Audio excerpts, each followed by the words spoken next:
ओम नारायण नारायण नारायण नारायण। सब मित्रों को राम राम। सबका स्वागत है दोस्तों, कैसे हैं आप सब। तो दोस्तों आज 4 मई है और मैं अभी भी जस्ट थिएटर से टैरो, ये हॉलीवुड की नई सुपरनेचुरल हॉरर फिल्म देख करके बाहर आया हूँ। कल 3 मई शुक्रवार को ये फिल्म वर्ल्ड वाइड थिएटर में रिलीज़ हुई है।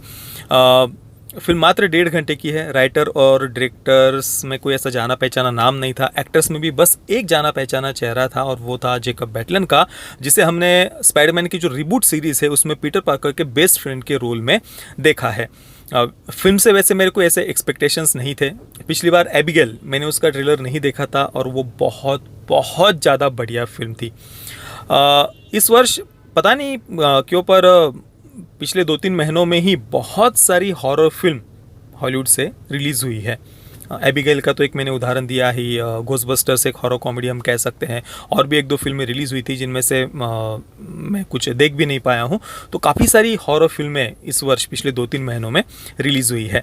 एबिगेल के लिए मैं वैसे उत्सुक था क्योंकि उसका पोस्टर ही इंटरेस्टिंग लग रहा था। ट्रेलर भले ही मैंने ना देखा हो, परंतु यहाँ पर टैरो की अगर हम बात करें तो इसका नाम ही इतना ज़्यादा टिपिकल या जेनरिक या पता नहीं क्या शब्द मैं उपयोग करूं नाम ही इतना ज़्यादा टिपिकल था कि कुछ अलग मुझे देखने को मिलेगा ऐसा तो मुझे अंदर से बिल्कुल भी नहीं लगा था।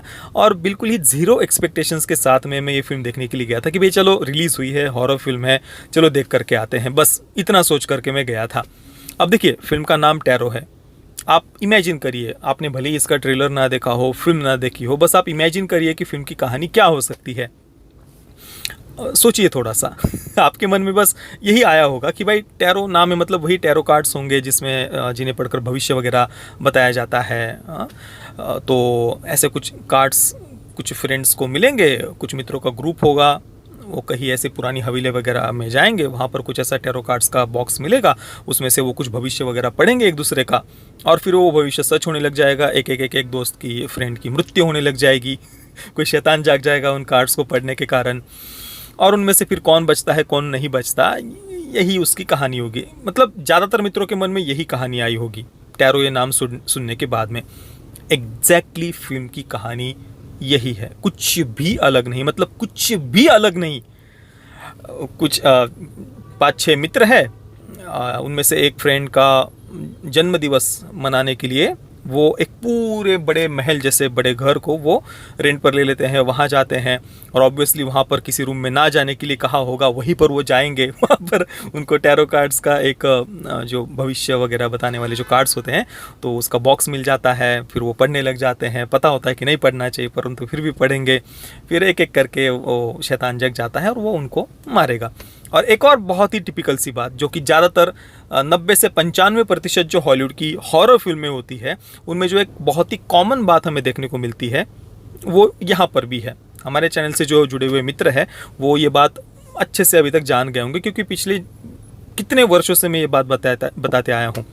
मतलब वही जब भी कोई ऐसा शैतान जगता है तो उसके पीछे किसी न किसी प्रकार से कोई एंशिएंट सिविलाइजेशन, किसी प्राचीन सभ्यता को, पैगन कल्चर को कारण बताया जाएगा, उन्हें डेविल वर्शिपर्स वगैरह के रूप में प्रस्तुत किया जाएगा। एग्जैक्टली वही बात, सेम वही बात आपको यहाँ पर भी फिल्म में देखने को मिलेगी। फिल्म में एंशिएंट सिविलाइजेशन का भी उल्लेख है, प्राचीन सभ्यताओं का भी उल्लेख है। ये भी कहा गया है कि भाई ये जो प्राचीन सभ्यताएं थी, एंशिएंट सिविलाइजेशंस थी, वो हज़ारों वर्ष पूर्व इस प्रकार की ज्योतिष विद्या का उपयोग करती थी और उसी ज्योतिष विद्या के कारण ये शैतान अभी जग गया है। मतलब कितनी टिपिकल बातें जो हम कितनी ही बार इससे पहले देख चुके हैं। और जो वो शैतान जगने का तरीका है या उसके बाद में जो वो फ्रेंड्स को मारता है, वहाँ पर भी कुछ भी नयापन नहीं भाई, कुछ भी नयापन नहीं।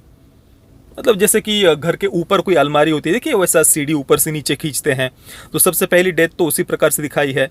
वो अचानक से वो सीढ़ी नीचे आई हुई दिखाई देती है, वो बंद करती है पर फिर भी नीचे आ जाती है सीढ़ी, और उसके बाद में पता है कि भाई वहाँ नहीं जाना चाहिए पर फिर भी जो पहली विक्टिम होती है वो वहाँ पर सीढ़ी से ऊपर चढ़ के जाएगी। ऊपर जो भी क्या कहे उसको जगह होती है, तो वहाँ वो जाएगी और ऑब्वियसली वो जो शैतान है वो उसको मार देता है। तो जितनी भी हत्या है वो भी बहुत ही ज़्यादा टिपिकल सी थी। परफॉर्मेंसेस बहुत घटिया थे, डायरेक्शन में कुछ भी ऐसा क्रिएटिव या कुछ नयापन हो प्रेजेंटेशन में, ऐसा भी कुछ नहीं था। मतलब ठीक है, सेम कंसेप्ट पर तो फिल्में बनती रहती है, परंतु यहाँ पर प्रेजेंटेशन में भी कुछ नयापन नहीं था। परफॉर्मेंसेस भी बहुत ज़्यादा खराब थे, घटिया थे। कहानी में कुछ ऐसे ट्विस्ट और टर्न्स नहीं थे।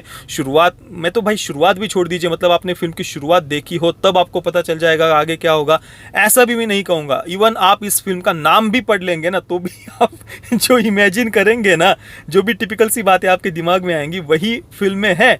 कुछ भी नयापन नहीं, बहुत ही ज़्यादा प्रिडिक्टेबल। और बाकी तो क्या कहूँ मैं, विजुअल्स वगैरह तो ठीक थे, कंप्यूटर ग्राफिक्स वगैरह जो शैतान को उन्होंने क्रिएट किया है, पर उसमें कुछ भी ऐसा इंटरेस्ट हमारा बनता नहीं है। ये जो 5-6 दोस्त भी दिखाए हैं उनमें भी कोई ऐसी बहुत अच्छी फ्रेंडशिप दिखाई हो, कुछ बहुत अच्छी इमोशंस को क्रिएट किया हो, या उनमें कुछ ऐसी कहानी, कोई सब प्लॉट अलग से ऐड किए हो एक एक फ्रेंड के बीच में, वैसा भी कुछ भी नहीं था। किसी के भी के बारे में हम कोई केयर नहीं कर पाते, किसी भी कैरेक्टर को उन्होंने कोई एस्टेब्लिश नहीं किया है कि भाई शुरुआत में किसी पर्टिकुलर 2-3 कैरेक्टर्स के प्रति हमारे मन में कुछ सिंपैथी बन पाए, हम उनके साथ में जुड़ पाए, कनेक्ट हो पाए, कुछ भी नहीं। रैंडम 4-5 मित्र है, वो कहीं पर जा रहे हैं, वो टैरो कार्ड्स को पढ़ते हैं, मरने लग जाते हैं, जस्ट ये सारी बातें स्क्रीन पर होती जाती है और हम बस सीट पर बैठकर ये सब देख रहे होते हैं। कुछ कुछ जंप स्केयर्स है, वो थोड़ा चौंका देते हैं, बस उतना ही। इससे ज़्यादा कुछ ऐसा डर भी आपको नहीं लगेगा। बिल्कुल ही कोई बच्चे वगैरह हो तो वो थोड़े से डरावने चेहरे देख करके हो सकता है कि उनको डर लग जाए, पर फिल्म में ऐसा कुछ डरावनापन भी नहीं था। एक और बहुत ही ज़्यादा टिपिकल सी बात जो फिल्म में थी वो यही कि बीच में उन्हें कोई ऐसी कोई वृद्ध दादी या कोई ऐसा मिल जाता है जिसको उस एंशिएंट सिविलाइजेशन के बारे में या उन टैरो कार्ड्स के बारे में पहले से पता होता है, या वो सर्वाइवर होती है पिछली ऐसी किसी घटना की। उस सर्वाइवर को वो खोजते हैं और फिर वो उनकी हेल्प करने जाती है। और ये बात भी हमने कितनी सारी हॉरर फिल्मों में देखी हुई है, तो वही टिपिकल सी बात यहाँ पर भी थी। कुल मिलाकर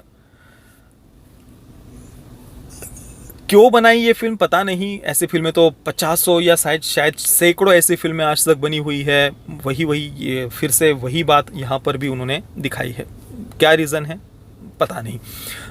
तो मैं टैरो को दूंगा 2 आउट ऑफ 10 स्टार्स। इससे ज़्यादा तो मतलब ठीक है, वो थोड़े बहुत जो चीप जंप स्केयर्स थे उनके कारण मैंने ये 2 स्टार्स दिए हैं। बाकी तो फिल्म में कुछ भी ऐसा उसकी प्रशंसा करने जैसा तो मुझे नहीं लगा।